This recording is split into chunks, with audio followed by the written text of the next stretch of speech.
It was just another night of driving through the long, desolate stretch of highway that connected the city to the small town I called home. The road was familiar, almost too familiar. I had driven it countless times, usually late, the landscape a blur of darkness, and the occasional flicker of distant lights from nearby farms or the faint glow of a gas station. The air in the car was cool, my music playing softly as I drifted into my own thoughts. That night, however, something was different. The road, as empty as it usually was, seemed to stretch on farther, the night darker than I remembered. I had barely passed a few small houses before I saw a figure standing on the side of the road, thumb extended, the pale reflection of the moonlight catching the contours of her face. It was strange, no one ever stopped out here, not this far out. Most hitchhikers stayed closer to the town. My first instinct was to keep driving. After all, it was a risk. You never really knew who you'd pick up, and the idea of inviting a stranger into your car, especially on this stretch of road, had always unsettled me. But there was something in the way she stood there. She wasn't waving, she wasn't frantic. Her posture was calm, almost too calm, her face turned just enough toward the headlights that I could make out the faintest outline of her features, her pale skin, dark hair that fell around her face, and eyes that seemed to glisten with an unnatural sheen. Against my better judgment, I slowed the car. The tires hummed against the road as I rolled to a stop beside her. I had no idea why I was doing it, but something told me she needed help. Or maybe I just wanted to feel like I was doing something right for once. She didn't immediately approach the car. She just stood there, watching me. Her eyes never left mine, as if she were assessing me, measuring whether or not I was worth her time. After a long pause, she finally opened the passenger door and climbed in without a word. I didn't ask where she was headed. Something about her presence made me feel like it was better not to. I glanced over at her as she sat there in the dim glow of the dashboard light. Her clothes were dark, unremarkable, almost blending in with the shadows. She wasn't carrying a bag, no suitcase, no sign that she had been traveling for any long distance. She just sat there, her hands folded in her lap, her eyes staring straight ahead, as if the journey had already begun and she was waiting for it to unfold. The silence in the car was almost suffocating, thick with an unease that I couldn't quite place. I tried to make small talk, something to break the tension, but the words didn't come. Instead, I focused on the road ahead, the occasional flash of headlights from an oncoming car illuminating the emptiness around us. I noticed her reflection in the rearview mirror. She was still looking straight ahead, her face expressionless, her posture unnervingly rigid. It was as though she wasn't affected by the rhythm of the car, the movement of the road, or even the sound of the engine. She just sat there, a silent observer in the darkness. I kept glancing at her, trying to find some indication of who she was, why she was there, but her face was unreadable. There was no indication of what she wanted, what her intentions were. Just an unsettling stillness that seemed to grow the longer she sat beside me. Minutes passed, then an hour. I kept expecting her to speak, to tell me where she was going, or to at least acknowledge the strange quiet that hung in the air. But nothing. She didn't move, didn't blink, didn't even seem to breathe in a way that felt real. It was as though she had become part of the car itself, fused with the darkness that surrounded us. It wasn't until the lights from the town's edge began to flicker in the distance that I realized how far I had gone. The exit I was supposed to take, the one that led toward my home, was long past. I should have been more alert, but I had been so fixated on the strange passenger sitting beside me that I hadn't even noticed the time passing. I glanced over at her again, and this time I couldn't ignore the feeling creeping up my spine. Her face, so still, so emotionless, now seemed almost alien. Her eyes were locked onto me, but there was no warmth, no recognition, just a coldness that sent shivers through my bones. I tried to shake it off. I needed to focus. I should have turned around. I should have been paying attention to the road. But somehow, it was like I couldn't. The car seemed to be driving itself now, the steering wheel slipping from my grip, the engine humming a low, rhythmic drone as though it were lulling me into a trance. I made the mistake of speaking to her again, more out of a need to break the tension than anything else. I asked, my voice hoarse, if she was all right, feeling as though I had just woken from a deep sleep. She didn't respond. Her gaze was still fixed on me, her lips remaining motionless. I started to feel something deep in my chest, a tightness that spread through my body like an invisible force pressing down on me. My hands were shaking as I gripped the wheel, my knuckles white. I tried to focus on the road ahead, but it seemed to be bending and twisting, the lights from the town growing farther away, becoming distorted. There were no signs anymore, no markers, just an endless expanse of blackness that seemed to stretch on forever. Suddenly, the air in the car grew thick and heavy. I felt the weight of something else in the car, something that wasn't her. Her presence, which had been disconcerting before, now felt like a shadow looming over me, suffocating me. I felt her eyes on me, watching my every move. But there was more to it. It was as if the darkness itself had come alive, crawling into the car, wrapping itself around us. The temperature dropped, and my breath fogged in the air. I turned to her again, and this time there was no mistaking the change. Her face was no longer human. Her skin had turned ashen, her eyes now completely black, with no whites, no pupils, just an empty void staring back at me. Her mouth stretched into an unnatural grin, lips pulling back over teeth that were far too sharp. I knew then that I had made a mistake. I had invited something into my car that I could never undo. I tried to slam on the brakes, but my foot felt frozen to the pedal, my body locked in place. The road ahead had vanished, and the world outside was nothing but dark, swirling fog. I could hear her laughter now. Low, hollow, an echo that seemed to come from every direction at once. The sound burrowed into my ears, rattling my mind, the air growing colder still. I didn't know what she was, but I knew one thing for sure: I wasn't supposed to be here.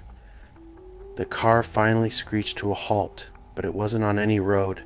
It was in the middle of an endless black void. The only thing I could see was her grin now stretching impossibly wide, her eyes locked on mine, knowing I was trapped. And as I sat there, paralyzed, I understood the true nature of the hitchhiker's curse.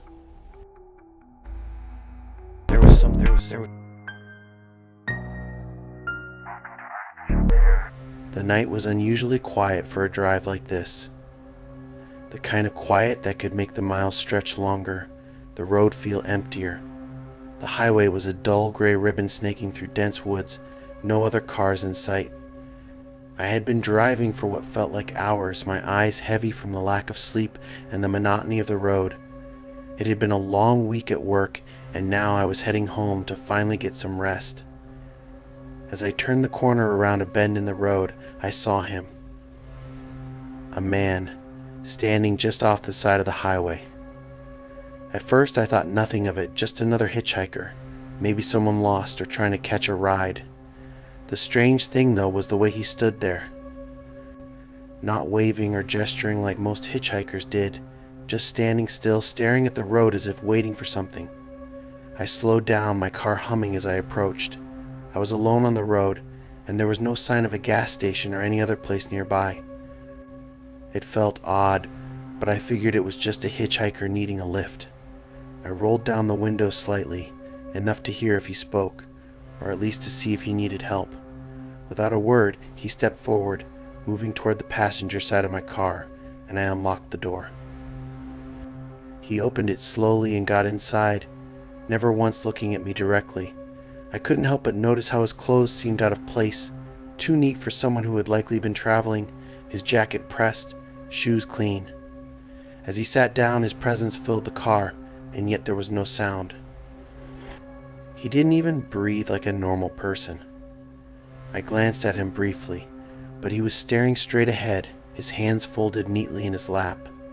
The silence between us was thick, suffocating. the kind of silence that made the hum of the tires on the asphalt sound deafening.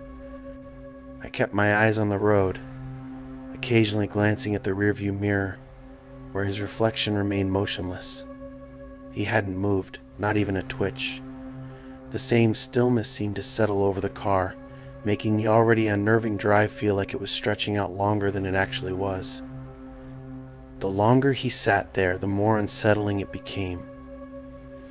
I found myself distracted, unable to shake the feeling that something was wrong, that this man wasn't supposed to be here. His reflection remained locked in the mirror, unblinking, unmoving. I told myself it was probably just exhaustion messing with my mind, but it wasn't just that. It was something about the way he sat, so perfectly still, and how the shadows seemed to cling to him more than anyone else in the car. I could feel the presence of his stare without even having to turn to face him. He hadn't spoken, hadn't even acknowledged my existence in any way. But it felt as though he knew exactly what I was thinking. Time seemed to pass strangely.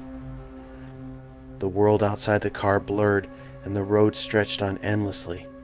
I kept glancing at him, but he never changed position. His hands remained still, his posture perfect, as if he were waiting for something. It wasn't until the car turned another bend, deeper into the woods, that I felt the change. The atmosphere in the car felt charged, heavy, like the air itself was thickening. It was as though the trees outside the car grew taller, the night growing darker, all while the man beside me remained as still as ever. My mind was starting to race, and I couldn't ignore the feeling any longer. I had been on this road countless times. There were no more turns, no more exits ahead, just the straight path to the town. But the trees, the way the road seemed to shift, the way it felt like the car wasn't moving forward anymore. I glanced in the rearview mirror again. The reflection was wrong. The man was no longer sitting beside me. He was standing behind me, in the back seat, his face hovering just out of view. I could see the reflection of his hands hanging loosely at his sides. The mirror was showing nothing but the cold emptiness of the back seat, but his presence, the feeling of him, remained unmistakable. I turned my head, heart racing, but there was nothing. The back seat was empty. Still, I couldn't shake the sensation that I wasn't alone, that something was lingering in the car with me, waiting, watching. I slammed my foot on the gas, pushing the car faster, hoping that if I could just make it past the woods, past this stretch of road, I could escape whatever this was. But the road, now darker than before, refused to relent. No matter how fast I drove, the trees seemed to grow denser, the shadows longer. The air inside the car grew thick, and the sound of my own breathing became louder, more urgent. I couldn't look back again. The feeling in the car was becoming unbearable, pressing in on me from all sides. I reached out for the radio, desperate for any noise, any distraction to pull me from the rising panic. But when I turned the dial, all that came through was static, a low, crackling hum that matched the oppressive stillness in the car. That's when I saw it. It read, "Welcome to nowhere." I didn't know how it was possible. I had driven this route 100 times before, and there had never been a sign like that. This town didn't exist. I slammed the brakes. The car screeched to a halt, and I jerked forward, heart racing. I could feel the cold sweat gathering on my skin, my hands trembling on the wheel. I didn't dare look at the back seat again. The man was still there, his presence suffocating, his silence louder than any words.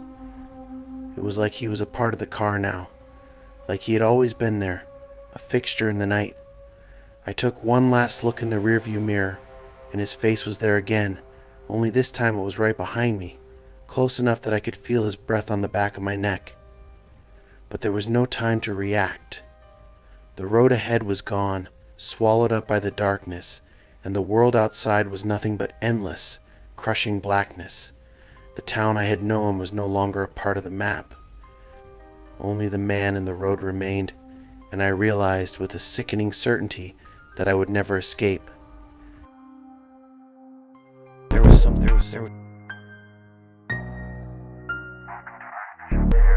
I had always found comfort in the quiet solitude of late-night drives.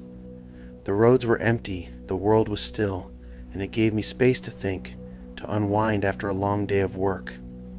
But that night everything changed. It was close to midnight when I decided to take the longer route home. The familiar highway stretched out in front of me, empty but for the occasional flicker of headlights in the distance. The stars were clear, the sky dark and open. I hadn't planned on picking anyone up. I'd learned better than that years ago. But there he was, standing on the shoulder of the road, just ahead of me.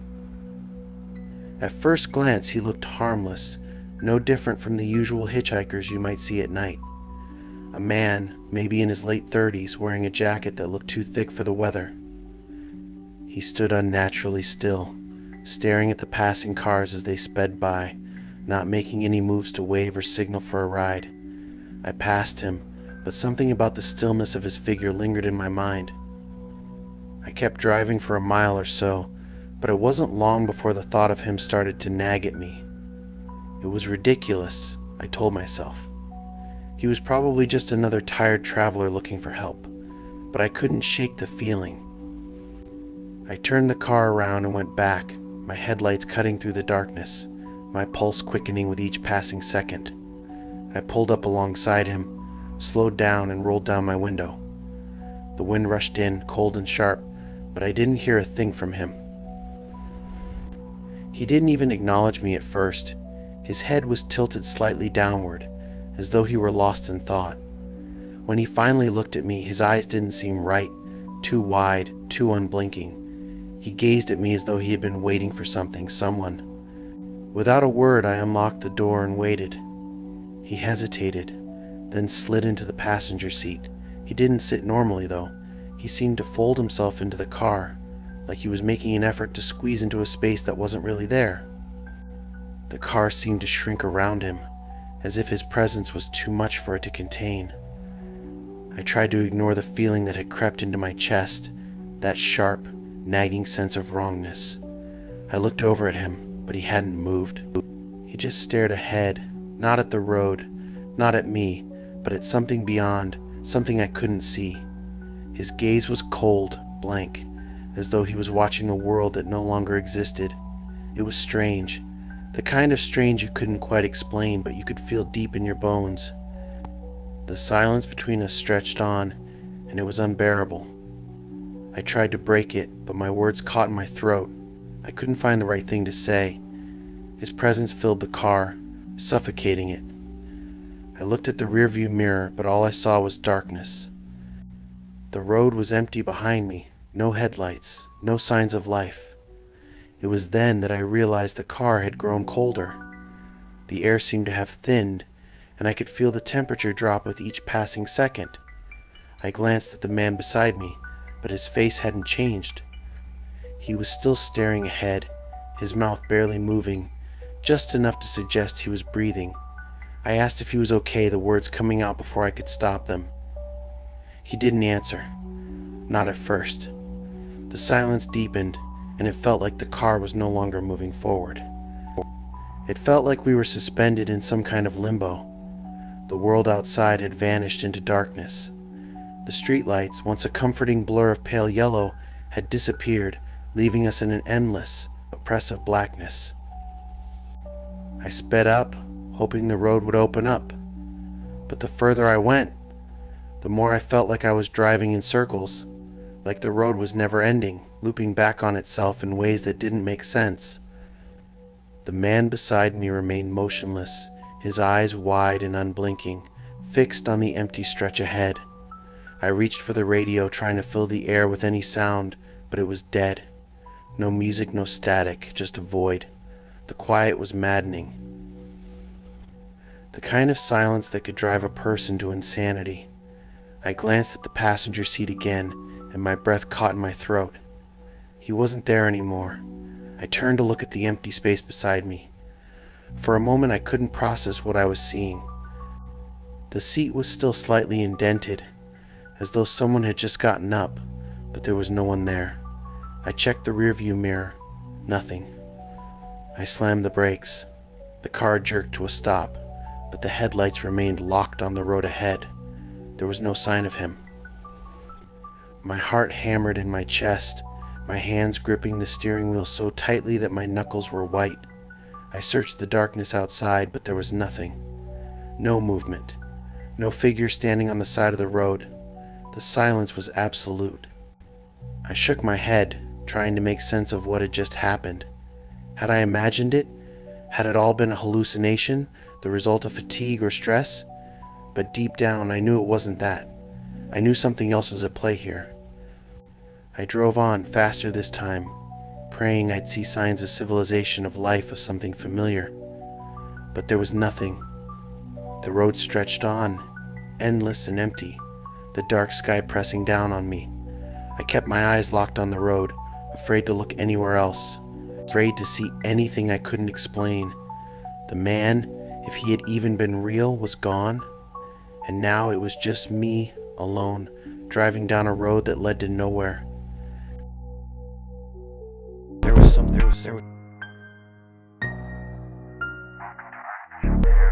It was a drive I had made hundreds of times before, the kind of route that became so familiar it didn't require much thought. The interstate stretched out ahead of me, quiet and empty, lit only by the occasional overhead streetlight. I had just left the city after a late meeting, heading back to the quiet of my home, when I saw him.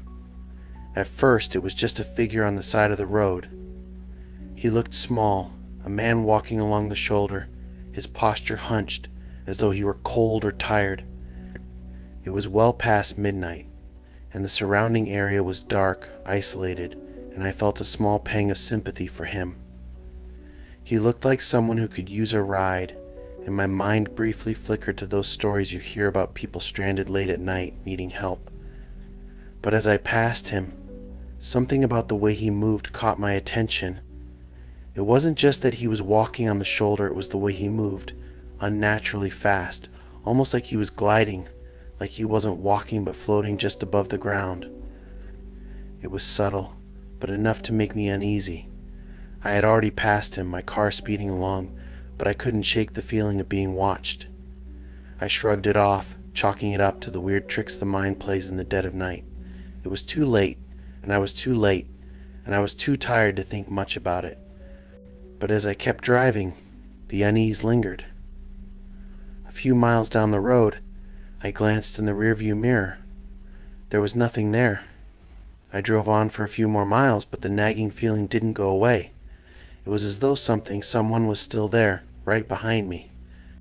I looked in the rearview mirror again. My headlights cast a wide beam of light, illuminating the road behind me, but there was still nothing, just the road stretching back into the darkness. I should have left it at that. I should have kept driving, focused on the road ahead, not looking back. But there was a small part of me that wondered if I was imagining things. Maybe I had seen something that wasn't there. Maybe it was just fatigue. So I looked again. This time I saw him. The figure was standing at the side of the road again, but now he was much closer, much too close. His face was barely visible in the dim light, but I could see that he wasn't standing still. He was moving. He was walking towards me, and his pace was quickening, unnaturally fast. In the time it took for my brain to process what I was seeing, he was already closing the distance between us, his shadow stretching out long and thin. My heart began to race. I glanced at the rearview mirror again, and this time I saw him. He was no longer on the side of the road, but he was right behind me. I slammed my foot down on the accelerator, the car surging forward with a jolt. The engine roared as I pushed it to go faster, but in the rearview mirror, he was still there. He was moving too quickly for a man on foot, and yet there he was, his face now clearly visible, staring directly at me through the glass. His eyes were wide, too dark. It was as though they had no color, no pupils, just blackness. He smiled then, not a human smile, but something jagged, twisted, like it wasn't meant for a human face.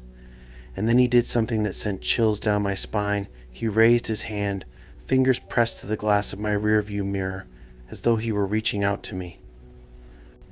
I could feel my pulse in my ears, my hands gripping the wheel so tightly that my knuckles turned white. The road ahead was an endless black ribbon, but I didn't dare look anywhere but ahead. I had to keep going. I had to get away from him. I glanced again and went. He was still there, but now he was closer. He had closed the distance, and his face, his eyes, seemed to be right behind me, pressing against the glass. His hand was still stretched out, palm flat, as if trying to reach through the mirror and touch me. I couldn't breathe.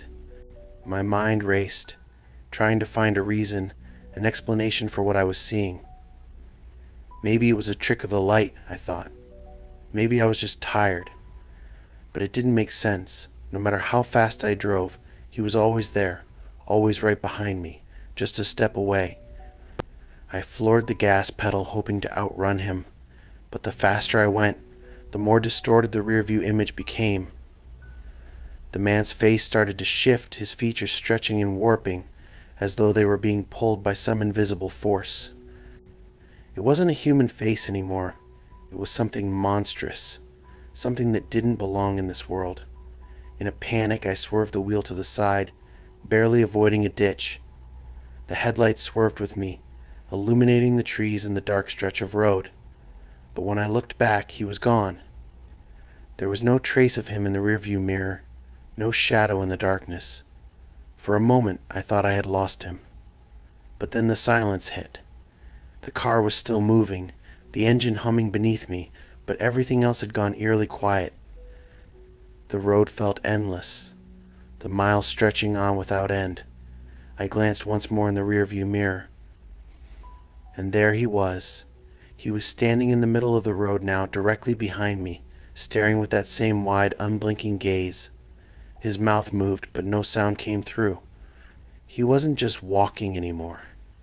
He was running, his legs bending at unnatural angles, his body contorting with each step as he sprinted toward me.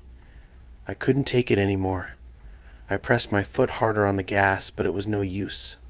The road stretched on, and with each second he was closer. His figure loomed larger in the rearview mirror, his eyes growing wider, his smile stretching impossibly wide across his face.